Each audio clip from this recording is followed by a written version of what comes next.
Good afternoon, Shreya. Good afternoon, everyone. So today we learn about the immunity.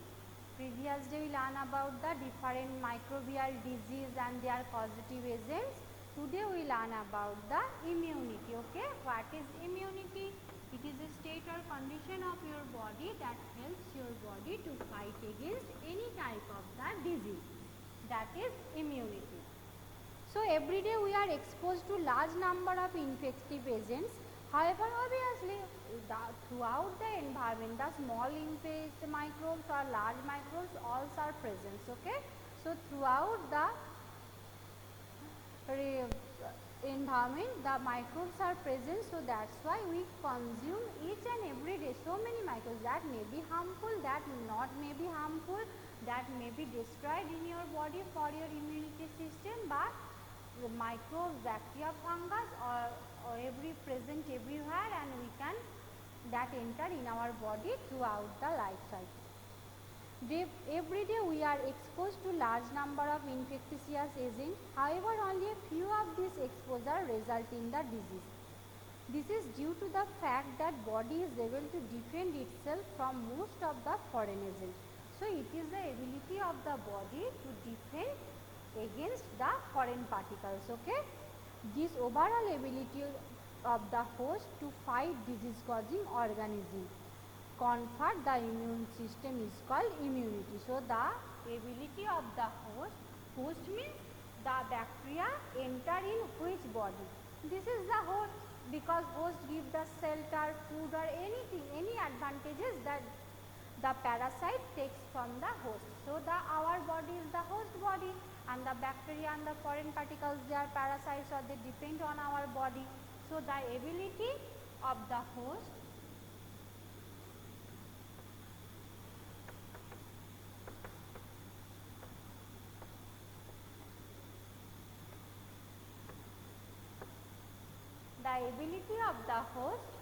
to defend or to fight the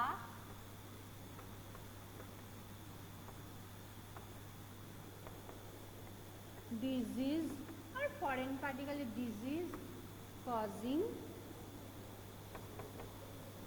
agent, disease causing organism. The ability of the host to fight the disease causing organisms.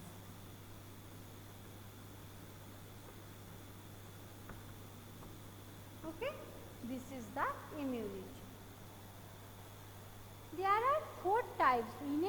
Two types are immunity mainly in your body: innate immunity and acquired immunity. Okay, immunity are 2 types: innate immunity and acquired immunity.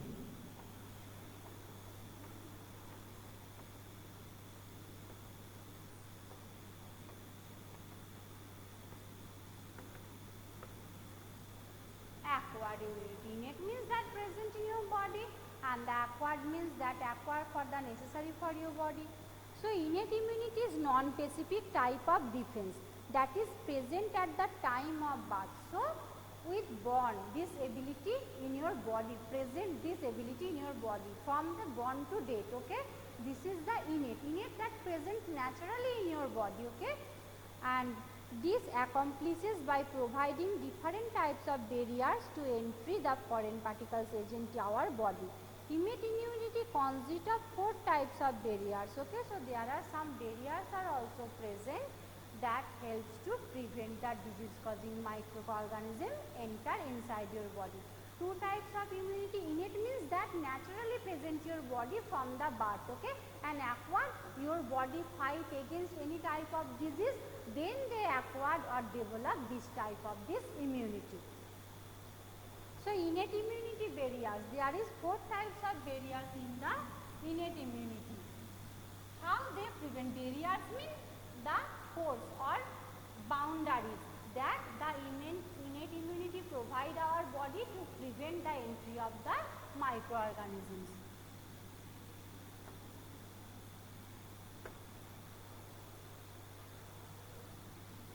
Barriers of innate immunity.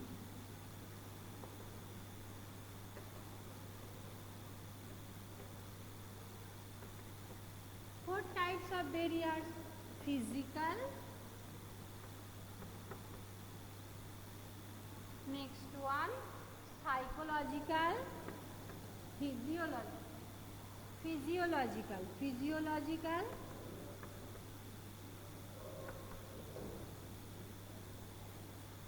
next cellular, and another one cytokine. So these four types of the barriers of the innate immunity present in our body. So how this type of the immunity prevent ourselves from preventing the body? First one, physical barrier. Skin of our body is the main barrier which prevents entry of microorganisms. Mucus coating of the epithelium lining the respiratory, gastrointestinal tract and urogenital tract also help in trapping microbes entering in your body.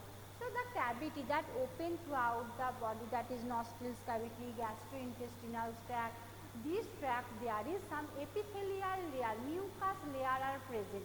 So when the bacteria, fungi or any type of microorganism enters in your body, they get trapped in this mucus. So they prevent the entry of the microorganism inside your body.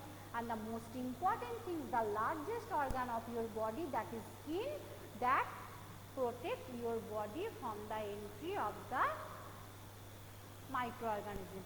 So the first physical barrier is the skin and mucus layer. Okay, skin and mucus layer, you can say that skin and mucus layer of nostrils, gastrointestinal tract, and another one that urogenital tract also helps in the trapping microbes into our body.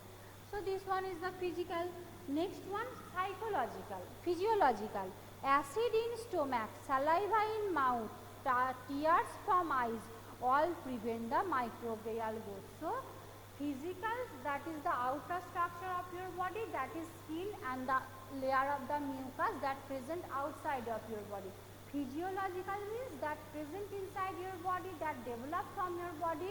You know that HCl acid that destroy any type of the microorganism that enters through our food and they get digested inside the stomach.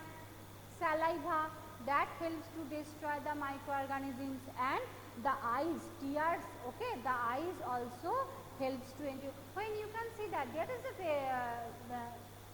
burning example that when something is dropped in your eyes full of the tear, because it helps to get rid of that particles from your eyes. Okay, so the physiological that present inside your body, the HCl of the stomach, the tears of eyes, saliva of mouth. Okay, next cellular barriers, that all these things you can see that all these things present naturally in your body. So that's why it is called innate immunity, that you can get from the birth to death, not after birth you can get that. Okay, cellular barriers, certain types of leukocytes of the body is polymorphonuclear leukocytes, PMNL neutrophils, and monocyte natural killer type of lymphocytes in the blood as well as macrophages in tissue can phagocytose and destroy the microbes. You know that the cellular means cells, and in our body the blood cells, that is white blood cells, helps to fight against the disease. Lymphocyte, neutrophil, they form the phagocytosis. Phagocytosis process means you know that how amoeba capture their food. The same things occurs in the case of the WBC. It change its shape and capture the microorganisms or foreign particles and destroy them by the process of the phagocytosis. So this one is the cellular, that is WBC. And next one, cytokinin barrier. Virus infected cell secretes proteins called interferons which protect non-infected cell from the further viral infection. So when in your body if there is any viral infection or you are suffering from a viral infection, there is an interferon protein is present. Okay, this protein helps your other cell that does not affected by this virus to protect from this virus. Okay, so four types of barriers are present in the innate immunity. First one, innate immunity means that naturally developed in your body. First one, physical, that is the skin and mucus layer of your body. second one physiological, that present inside your body, that is HCl of stomach, tear of your eyes and HCl of stomach and saliva of mouth. Okay. Next one cellular barrier, that is WBC, that change its shape and they destroy the germs in the phagocytosis process. And another one cytokinin, that is the cell is present, interferon proteins is present in the virus affected cell that helps to prevent the other cell from the affected by the unaffected virus affected cells. Okay. Next move to the acquired immunity. So this one is the innate immunity.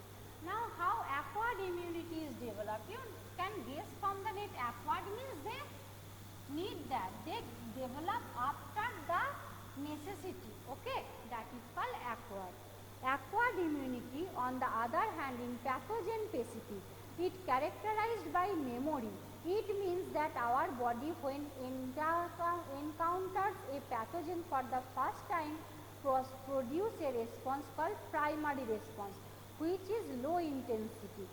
Subsequent encounter with same pathogen elicits a highly intensified secondary or anamnestic response.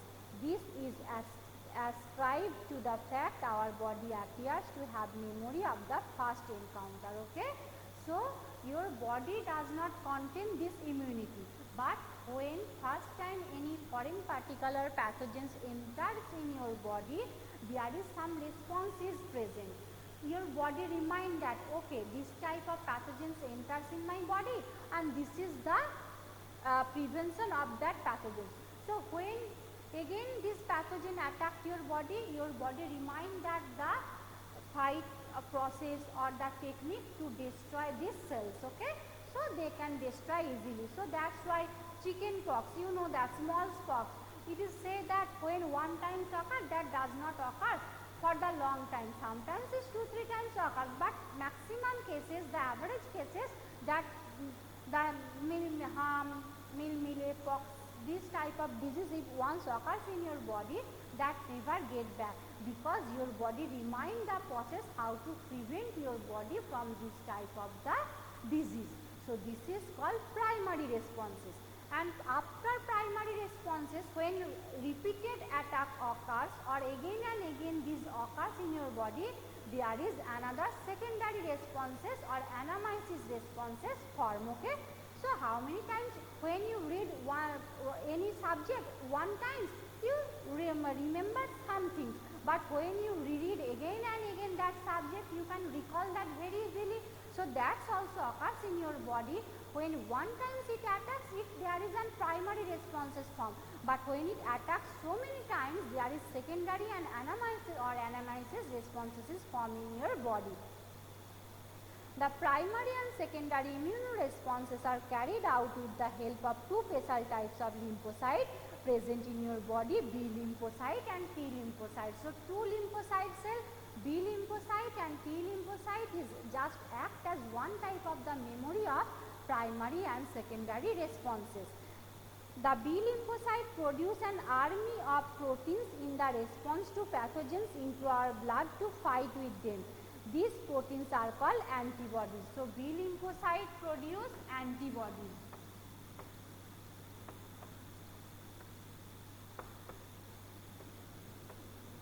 When the pathogens enters in your body, the B lymphocyte produce antibodies. Okay.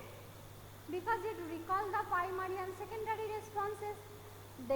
These proteins are called antibodies. The T cells themselves do not secrete antibodies but help the cells produce them. Each antibody molecule has 4 peptide chain, 2 small called light chain and 2 long called heavy chain. Okay. T lymphocyte cannot produce antibodies, but T lymphocyte helps B lymphocyte to produce the antibodies. Okay. So the antibodies have 4 hand structure, 2 light chains, 2 dark chains. Hence an antibody is represented as H2L2. You can see that how the antibodies is looking like in your book, that this type of structure, Y-like structure,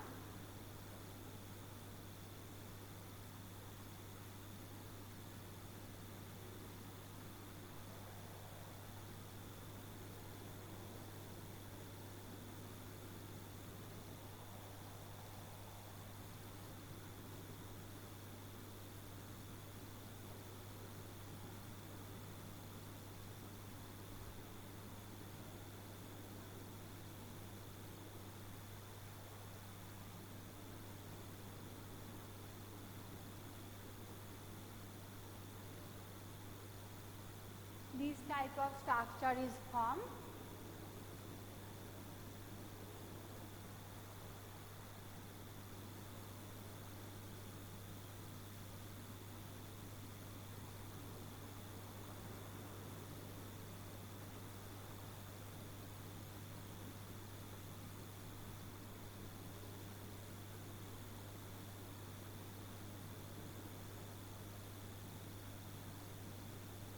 This Y-shaped like structure is formed in the case of the antibodies, and there is so many chains are present, the heavy light chains and two small called light chains and two heavy called, two long called. This long chain, this is the long chain, this chain is called heavy chain.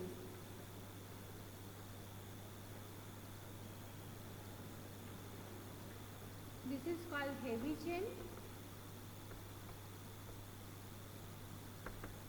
and these are the antibody binding site. You can note, they see that there is the plug like structure, they are attached with each other. Okay, so this is the structure of the antibody,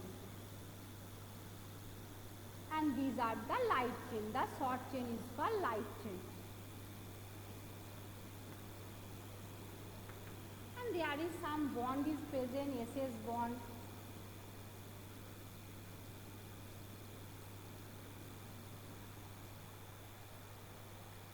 So hence an antibody is represented as H2 and L2.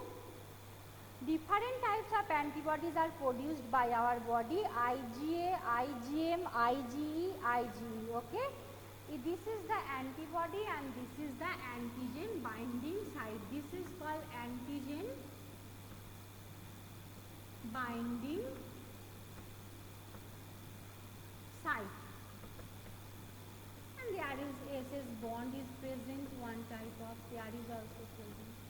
So this is actually one type of the structure of the antibody. And so many antibodies are present in your body, and they have the specific,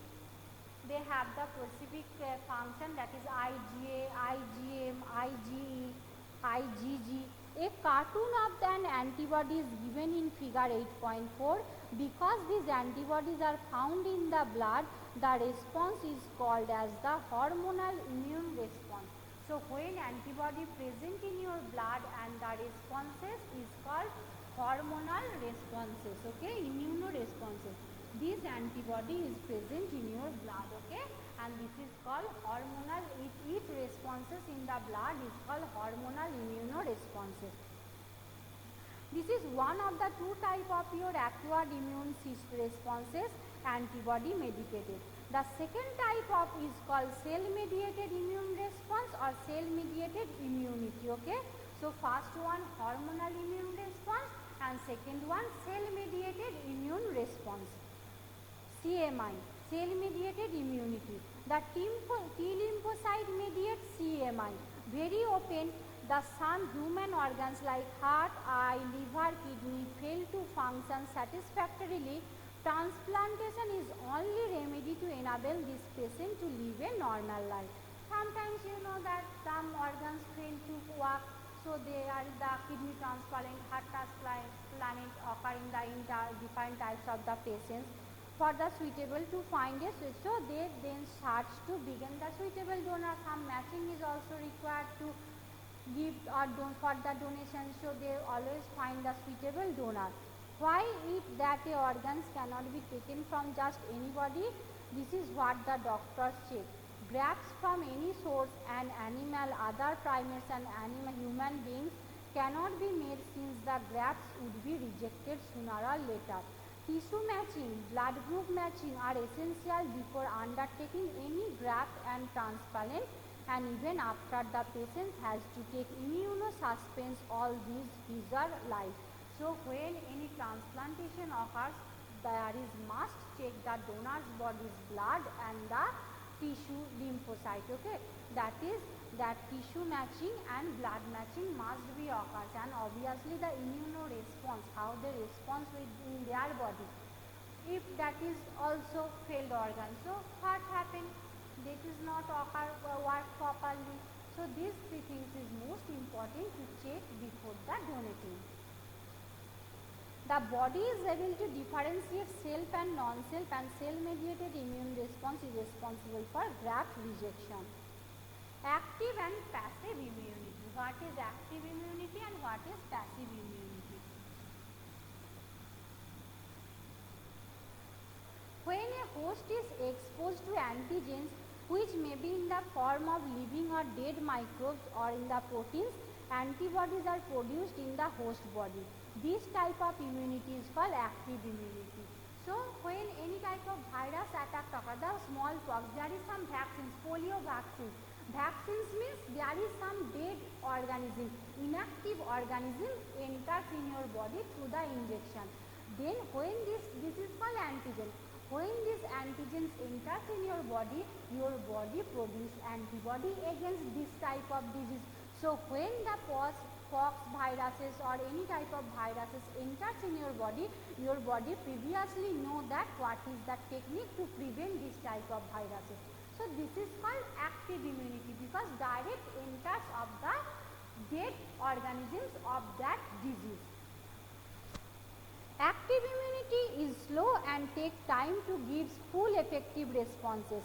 Injecting the microbes deliberately during immunization or infectious organisms gaining access into the body during natural infection induce active immunity. Their ready-made antibodies are directly given to protect the body against foreign agent is called passive immunity. So active immunity means when you inject the microbes first in your body, then your body produce naturally the antibody against these viruses. But active immunity means, passive immunity means you direct enters these antibodies in your body. So your body cannot produce this, okay. Do you know what is mother milk is considered very essential for newborn infant? The yellowish fluid colostrum, okay. So the mother milk, that is the first mother milk, that is yellowish in color. That is called colostrum, and this is very much important for the infant because it has the immunity power to prevent that baby from any type of the disease. Because this is very small, any type of drugs, medicine you cannot push that baby's body. So there is the natural immunity present in mother's milk that helps to prevent the baby to fight against any type of the disease. Colostrum secreted by mother during the initial days of lactation has abundant antibodies IgA to protect the infant. So which antibody present in the mother's milk? IgA, okay. IgA present in the mother's milk. This is very important short question. IgA present in the mother's milk to protect the infant. The fetus also receives some antibodies from their mother through the placenta during pregnancy. Mother's body also has the immunity. So when mothers take the food, different types of drugs, that also enters in the infant's body. So they can also grow the immunity in their body. These are the some example of passive immunity. Okay, this is up to for the today. Next day we will discuss about the vaccination and immunization. Thank you so much everyone. Bye everyone.